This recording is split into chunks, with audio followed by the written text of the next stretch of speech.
Hello student, I am Raju Jaswal. Today our topic is the velocity and acceleration. So let's start. Velocity. Velocity of an object is defined as the displacement of the body per unit time.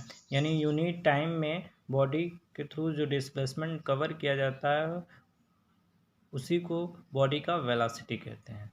Velocity is equal to displacement upon time. यदि body के displacement को हम लोग S vector से indicate करें और time को T से, तो वेलोसिटी वेक्टर भी is equal to vector S upon T होगा. वेलोसिटी स्पीड की तरह सिमिलर है. स्पीड में होता है डिस्टेंस अपॉन टाइम और वेलोसिटी में होता है displacement upon time. Unit velocity की स्पीड की यूनिट की तरह ही सेम है. The SI unit of velocity is meter per second and other unit of velocity are centimeter per second and kilometer per hour. Speed scalar quantity था क्योंकि speed is equals to distance upon time होता है और distance scalar है, so speed scalar हो गया. लेकिन velocity क्या है, वो वेक्टर क्वांटिटी है. क्यों? क्योंकि velocity is equals to displacement upon time और displacement is what vector, so velocity is also vector. Next, average velocity. Average velocity is what? Average velocity is defined as the ratio of the total displacement of the body to the total time taken. Average velocity is equal to total displacement of the body upon total time taken. तो average velocity भी average speed की तरह same है. Average speed में था total distance of the body travel upon total time taken, और average velocity रहेगा तो टोटल डिस्प्लेसमेंट. डिस्टेंस के प्लेस पर बस डिस्प्लेसमेंट बोलना है. Okay. Next note point: if the velocity of an object changes at the uniform rate in a particular direction, then the average velocity of the body is equals to the mean of the initial and final velocity of the object.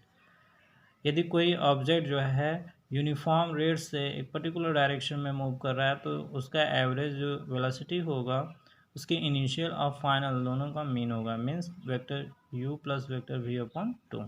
Vector u, where the vector u is the initial velocity of the object and vector v is the final velocity of the object. Let's see the question. The odometer of the car reads 2000 km at the start of the trip and 2400 km at the end of the trip. If the trip took 8 hours, calculate the average speed of the car in km per hour and meter per second. यदि car जो है starting trip में car में जो odometer लगा जो distance measure करता है वह, यानी स्टार्टिंग ट्रिप के स्टार्टिंग में जो ओडोमीटर ने मेजर किया वो 2000 किलोमीटर डिस्टेंस था. लेकिन 8 आवर्स के बाद ट्रिप के एंड में मेजर किया गया तो 2400 किलोमीटर हुआ. इसका मतलब है कार ने कितना डिस्टेंस ट्रेवल किया? 400 किलोमीटर डिस्टेंस ट्रेवल किया इन 8 आवर में. So calculate the average speed of the car in kilometre per hour and metre per second. So distance is what? 2400 minus 2000, here what? 400 kilometers, and time is 8 hours. So average speed is equals to what? Distance upon time, means 400 upon 8. So what? 50 kilometers per hour. Average speed of the car in kilometer per hour and meter per second, means इस kilometre per hour को metre per second में convert करना है. Okay. And we know that 1 kilometre per hour is equals to 5/18 metre per second. So 5/18 से multiplied कर देते हैं. After calculating what will get? 13.9 metre per second. See the next question. Usha swim in a 90 meter long pool. She covers 180 meter in 1 minute by swimming from one end to other and back along the same straight path. Okay. Means जैसे swimming pool का one and A consider कर लेते हैं, B other and consider कर लेते हैं. तो A B की जो लेंथ है वो 90 मीटर. ओके. और ए उषा जो है ए से स्विमिंग स्टार्ट करती है, बी पे पहुंचती है और फिर बी से बैक होती ए पे पहुंचती. तो टोटल डिस्टेंस क्या हो जाएगा? 180 मीटर हो जाएगा. और वो 180 मीटर जो है वो 1 मिनट में कवर करती है. Okay. So total distance cover by the Usha in 1 minute 180 metre.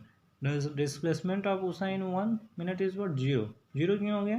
क्योंकि डिस्प्लेसमेंट क्या होता है, इनिशियल और फाइनल का शॉर्टेज डिस्टेंस के बीच का शॉर्टेज डिस्टेंस होता है, लेकिन उषा स्टार्टिंग किया ए से और फिर ए पे पहुंच गया, ठीक, तो उसका इनिशियल और फाइनल पोजीशन बहुत सेम हो गया। इसका मतलब डिस्प्लेसमेंट क्या हो जाएगा, जीरो हो जाएगा। An average speed is equal to total distance cover upon total time. So speed is uh, distance is 180 and time taken in 1 minute. So what will get here, 180 upon इस minute को convert करेंगे second में, 60 second, 1 upon 60 second. So after calculating what will you get, 3 meter per second. And display average velocity is equal to displacement upon total time taken. So displacement is 0, so average velocity is 0. Okay. Next, acceleration. Acceleration of the body is defined as a change in the velocity per unit time. Change in velocity per unit time. Unit time में velocity में जो change होता है, that is called the acceleration. Acceleration is equal to change in velocity upon time taken. It is denoted by the vector a because it is a vector quantity. Vector quantity, why it is a vector quantity? Because it is defined on the velocity. Velocity is the vector, so acceleration is vector quantity. And SI unit of acceleration is meter per second square. Okay, yeah, other unit of acceleration is what, centimeter per second square and kilometer per second square. What is the unit of velocity? Meter per second, and time is second, so second into second, second is square, so meter per second square. This is the unit of acceleration. Suppose the initial velocity of the body is vector u and its changes to the final velocity is vector v in the time t, then vector a is equals to vector v minus vector u upon t. Okay, when the velocity of the body is uniform, acceleration is uniform रहेगा तो change होगा ही नहीं velocity में, तो उनका difference क्या होगा, zero हो जाएगा, तो एक्सेलरेशन इस केस में जीरो मिलेगा.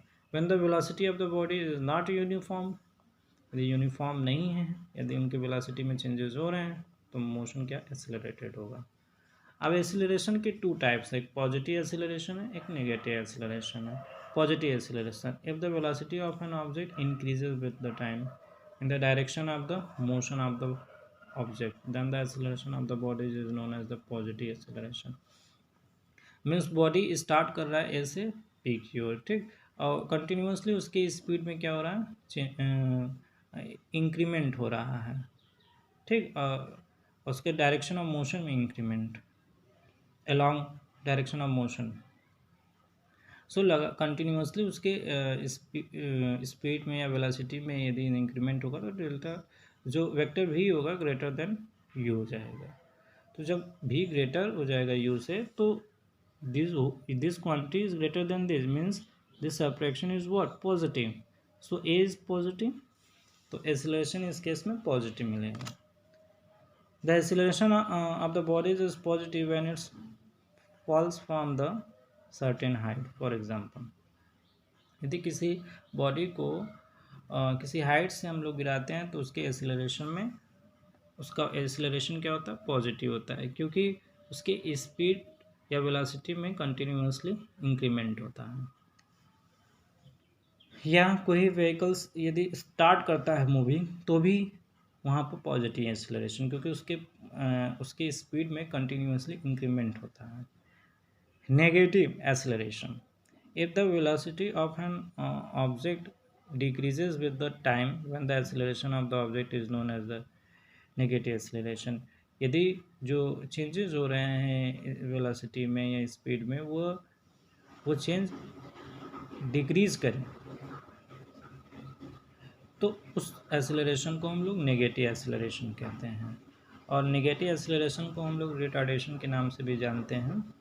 When the velocity of the train decreases before entering the platform, जब ट्रेन जो है प्लेटफॉर्म पे पहुंचता है तो वो अपना वेलोसिटी को क्या करता है, डिक्रीज करता है, तो उस केस में नेगेटिव एक्सेलरेशन होता है, रिटार्डेशन होता है. Okay, Okay, rest will be discussed the next class. Thank you.